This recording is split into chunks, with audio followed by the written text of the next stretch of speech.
Hi guys, my name is Joe and welcome to Fighting Words, the martial arts library. This is a segment I call Tangent Tuesday. So the second Tuesday of every month, I take a topic and I just riff on it. One thing that I have noticed over the years is that I view martial arts maybe a little bit differently than some other people do. So I'm putting a lot of themes about style loyalty here. Really, what that comes down to is people who are insistent about isolating themselves to one particular style. Now, there are, I think, some understandable reasons to do that. You know, if you are participating at a high level of a specific combat sport, if you're doing Olympic style Taekwondo, then why would you study anything except Olympic Taekwondo? That's cool. If you are out there to preserve a particular martial art and you don't want your preservation muddied by input from other martial arts, I think that that's also an acceptable reason. However, the way that I tend to look at things is that I'm studying martial arts for a specific purpose, and that specific purpose is practicality. Basically, I'm looking at a certain series of problems, and I'm trying to find a way to solve those problems. And when it comes to what is the best martial art solution for those problems, I'm pretty agnostic about it. In other words, I'm not someone who, I started off in karate, but I'm not going to go, I'm going to find the solution to every martial arts issue, every self defense problem, every health related, fitness related martial arts thing. I'm only going to choose to explore that through the lens of karate. And beyond that, I think that we should keep an open mind, look for solutions to those problems from different martial arts. Again, going back to karate, that's the martial art I started with, and I still love it to this day. To this day, I will, research different mechanics, go into the histories, go over different self-defense options. But at the end of the day, when I take a look at what karate gives me, I also take a look at what it doesn't give me. I look beyond what I originally studied into other martial arts. For instance, boxing, for my money, is one of the best close range fighting systems that we have against one of the more common types of attacks, which is punching. It's not that karate doesn't have punching. It's not that there are not tools there that can deal with punches. Generally speaking, and of course, we're going to be making a lot of generalizations here, boxing is better. This is sort of the reason why I never tell anyone what they should not study. I will point out that there are certain training methodologies that are known to produce specific results. I will point out that there are certain martial arts that are known for developing certain attributes. But at no time am I going to tell someone, you shouldn't study that thing. Somebody comes to me with a question like, hey, what should I study for kicking, judo, or boxing? I'm probably going to offer up like third, fourth, and fifth options with that. But that's a very specific situation where like neither of the arts you want me to pick from has that particular skill in it. So yeah, this is how I think we should approach martial arts if you are practically minded. And I think that if you keep an open mind, for instance, like I said, I prefer to use a boxing platform for a lot of my close range strikes. But if we're talking like specific self-defense stuff, yeah, boxing is a big part of that. But I'm also going to include elements from, for instance, like Fairbairn lineage combatives. Like, hey, a chin jab is a really good idea. And the mechanics for it are very much like a punch, which I already get from boxing. I can just slot this in. I could take a look at something like Wing Chun Kung Fu, doing the chain punching. All right, that's a little bit different, but I'm already in a structure where that option is available. And maybe if the situation is appropriate, I can slot that in. So I guess ultimately I'm looking at martial arts as products or technologies. And to that end, I'm taking what I want from it. I hear various things from different sources. I'm online a lot, but you'll get things like, karate is not for sport. Karate is for whatever I want to use it for.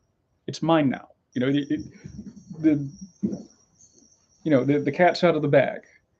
I get to use it because I've trained in it. I can use it for self-defense. I can use it for sport if I want. I can use it to improve my health. All of that is available to me because I have the technology that was given to me through karate instructors. Looking at, again, other arts as technologies, you know, taking the pieces of them that I find most valuable. Recently, someone online pointed out that, well, I can't believe that you'd endorse Brazilian Jiu Jitsu for self defense because, that's all about taking someone to the ground and breaking their arm. Like, I don't have to use that part of it. I don't. You know, there's a lot of Brazilian Jiu Jitsu that I don't use, but I do endorse it very much for the one thing that it is excellent at, better than anything else I've studied, I've looked, and that is defensive ground fighting. If you want to get good at defensive ground fighting, because if I'm in a self defense situation, I want to be able to escape the violence as soon as possible. And being held down or being choked unconscious, those things are bad. But if I go to Brazilian Jiu Jitsu class, at the end of every class, I get to practice escaping pinning techniques and fighting off chokeholds. That's going to be tremendously beneficial to my self defense arsenal. I don't need to use the entirety of the art for that situation.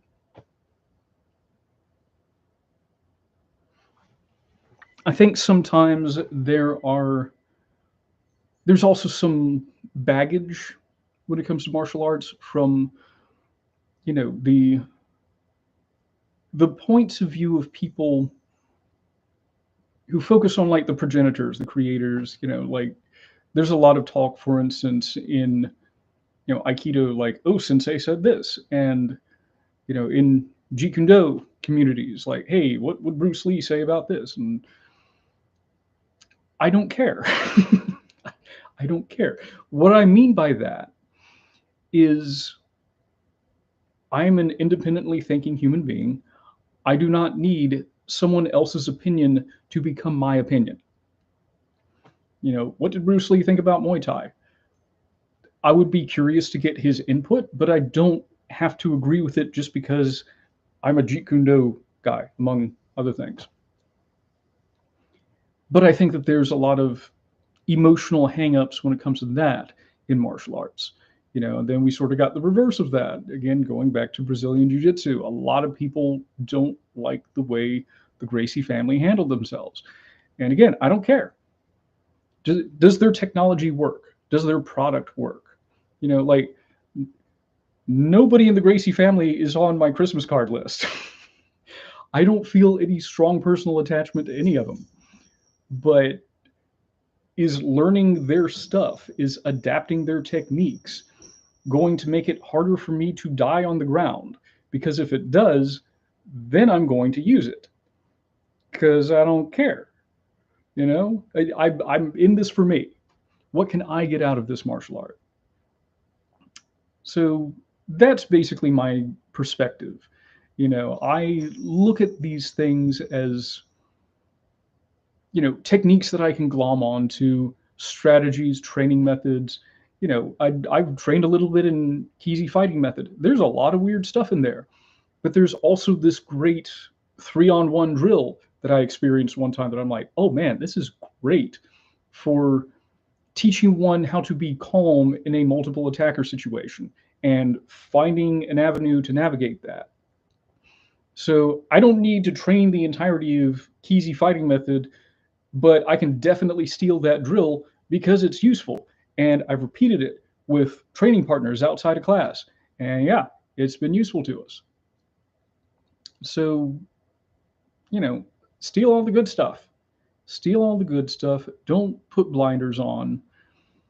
Don't Don't be that guy that, I have to do what O Sensei said. This martial art is only as valuable as, what the founder really wanted. Like, no, it's yours now. Study it, make it your own. Absorb what is useful, all that stuff. We owe it to ourselves to get what we want out of our martial arts experience. And I think too many people go into martial arts seeing their, if we're talking tools on a tool belt, they really love a screwdriver and they want to use that screwdriver for everything, but sometimes you need a hammer. So let's not get too caught up in trying to make a single martial art be all things to all people.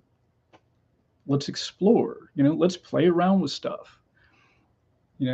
That's what I do with every situation. I come across something new, whether it's something from silat, something from traditional jiu-jitsu. Traditional jiu-jitsu standing locks work really well if you're good at clinch fighting, which you can get good at when you do things like Muay Thai and wrestling. And when you understand, for instance, like the choke points on the human body, you can go like, I bet I can like arm lock a dude from here and it'll work. All these things work in concert with one another. So yeah, go out, train more stuff.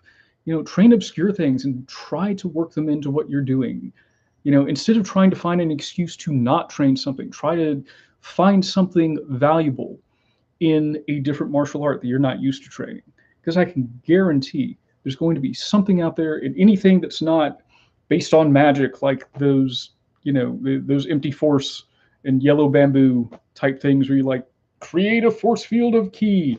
That's not real. That's magic. That's all in the imagination. But you study anything with like authentic, punching and throwing and locking and all that stuff, you're going to find something useful there, I promise. So that's all I got. Thanks for tuning in, and I'm out of here.